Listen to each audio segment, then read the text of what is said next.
Nigerian TV. Now, we don't know my country people. We don't come again with our correct information in the regional from this our station DJM TV. If you never subscribe to our channel, I beg go subscribe.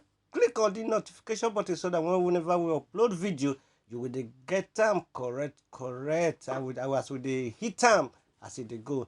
No say everybody know what it they happen when we say Italy boss, Italy scatter. I do people they talk. The whole world they talk about what happened for ABC when they say they disqualify the current governor Nogaga say Obaseki say no fit contest for the primary when they will hold on the 22nd of June for this month for APC. So they come bring out Odubu and Zeyamu. And information with the region this morning they talk say Oshomole say no way, nothing will happen. Say waiting they don't reject for APC while PDP go accept them back. And we also know say Obaseki don't join PDP and the confirmation ceremony we don't show now before yesterday. It don't they bang. They don't even give a waiver him and the deputy governor for them to contest to be the flag bearer of PDP. So I say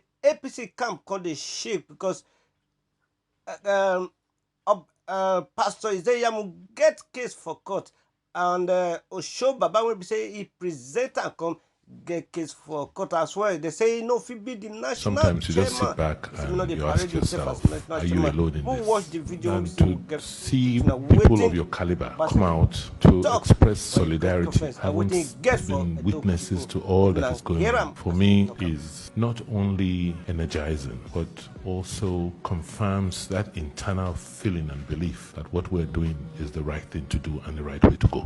You're all witnesses to what has happened, and I'm sure you'll ask, what exactly is going on? And it is not difficult to fathom. Most of us grew up in this state. This is home for us. And this is not where we grew up. And this is not how we grew up. When the change occurred in 2016, I had no doubts in my mind that I should jump into the fray to continue the reform which we had started. But what I didn't realize was that the rot was so deep and fundamental. And it was not just a rot that expressed it, just you saw its physical expression, but it was becoming cultural. In the country, you come in here, you cannot drive through the city. You had warlords that had taken possession. When we had to clear Lagos Street, we found out that people had erected stores, shops on Lagos Street. When I took over, it became clear that there was a lot more work to do. And I just could not understand why Oredo, for instance, our local government, on a monthly basis, will not earn more than 5 million naira as taxes. Meanwhile, there were non-state actors who were celebrating their billions, and the banks that were lodging these monies into were coming to offer them things like promotional vehicles and all in your town. And once I came in, these non-state actors obviously began to almost physically threaten the state. I had no choice but to dislodge them. In good faith, I thought this was something we had all agreed to do. I thought we all were happy that you can drive through Oba Market. You know that there was insanity in the city. You have accomplished served, haven't you?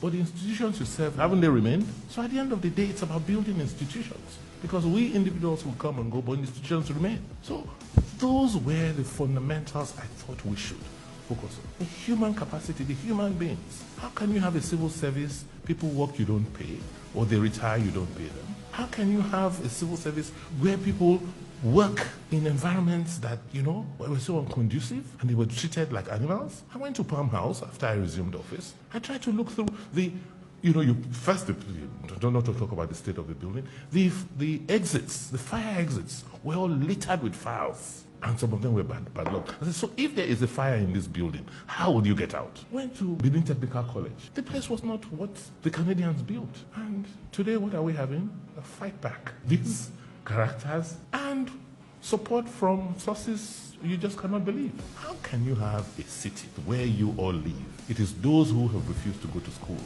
who have turned themselves into thugs and thugs that want to dominate our politics. How can we have progress? We were known for education, and that is why today you all can introduce yourselves as professors, doctors, people who have accomplished. But if the type, if you didn't receive the quality of education you did, would you be who you are today? Devoting more resources of state to ensuring that our children learn so that we can build a future cannot be a wrong policy of state. And in all our conversations, all the things I'm hearing, nobody has actually told me what exactly are the policy issues. Is it that, ensuring that you build infrastructure at the right price is not the right thing to do? Is it that building roads is not the right thing to do? And try and get more resources of state to work for the people, is it not the right thing to do? Is paying teachers, strengthening the educational system not the right thing to do? Nobody has told me in all what we've done to date that there is some policy issue we've done that's wrong. I will rather focus on mental infrastructure. Thank God that we have people like you, people who understand what we're doing. But I think it's time to speak up. That's why I'm excited, I'm happy that you have decided to speak up. If anybody assumes, imagines that I will back off, they must be dreaming. Because it's not my fight. It's not Godwin Obaseki's fight. It's about a fight for the right thing, the fight for the right cause. That is what it is. Because I'm clear and I'm certain that victory is ours. For any group of people that want to develop, will you eat the yam seed or try and grow the yam seed? We're 4 million people today. In another 10 to 20 years, there'll be about 10 million people here. So what is the plan? This is where we are. All of us, 2 million people live today. This is the river port we're contemplating. This is a 52 kilometer drive. Fortunately, we started from the Kenya road construction. That is the bypass. We have to now reconnect the bypass so that we can make the city of 40 kilometers in radius. That is the industrial park. We are planning out all of these areas. We need to build a new international airport. We need to have a logistic park. We need to have a technology area, technology center. It is these advantages which we've had in history that have created the opportunities we've always enjoyed. But people who don't know now say they want to be in charge.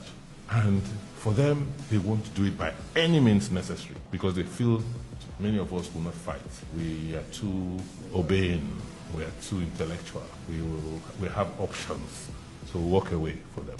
But I just want to assure you that we're not walking away. I've said it clearly and I told my cabinet yesterday. Second term for me is non-negotiable. I am demanding it because I deserve it. I think I've earned it. We need to have it so that we can continue with what we're doing today. So I want to thank you and assure you that I'm here and I would like us to continue to have these conversations and I need to give you a lot more information. It's our government, it's not my government. Thank you. Thoroughly embarrassing. And at the center, we have our own person who's supposed to superintend this. So if your children are fighting and you cannot come and say, settle them, then what authority do you have to even be a father? Even if I was the worst governor in Nigeria, but I am the only governor for my party in the whole of the South and the Southeast, even if I were a madman, will you or whoever it is at the top not protect and cover me? Are you the one that will not come and begin to create destruction at home? No matter how serious our problems are, will you go out of your house and go outside and tell outsiders to come and take over your home? No.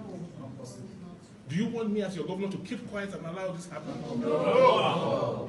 Should I not fight back? That is what you are saying. We should not be afraid. Because this can only produce good for Edo State. Edo would have been in the same situation as Zamfara, if not for God and my patience. How can I as a governor conduct elections and somebody comes and counsels them and then goes and begins to manipulate and throws in all sorts of people in there and now want to use the people to fight me and remove me from office? And you say I should keep quiet? No. So I have said it, that at the end of the day, I only have one mandate, to serve Edo people. And as long as God has given me this opportunity, I will not allow Edo State to be a pawn in anybody's political chess game.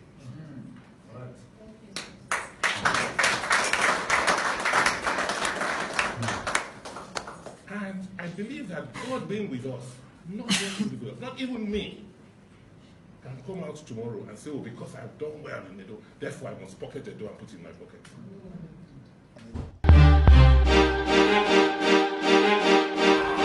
DJ TV.